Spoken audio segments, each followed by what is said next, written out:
आपके पास पुराना कार्ड है? हाँ, हमें पता है आप नया बना रही हैं। 80 साल की उम्र में नया कार्ड बना रही हैं आप। कार्ड क्यों नहीं बनाया आपने पुराना वाला? आपको मालूम है कि कार्ड पुराना भी बनता था। जो हाथ से लिखते थे कार्ड, जो हाथ से लिखते थे कार्ड वो वाला। कहाँ से आई हो आप? इससे पहले कहाँ रहती थी? इससे पहले अम्मी अबू कहाँ पैदा हुए? ये कार्ड है अम्मी अबू के?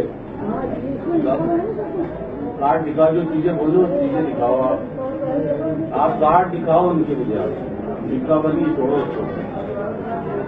क्या लिखा हुआ? इनका नाम है, कार्ड दिखाओ माँ बाप के। यदि आप किसी को मर्द को भेजो, आपको नहीं पता किसी के आप बच्चे या बेटे या किसी को भेजो, उसको समझाऊंगा, आपको नहीं समझ आएगा। क्या सब चीजें आपके पास तो लाइन में लगती हैं, कार्ड बना लेना। मेरे पास क्यों आई हैं आप?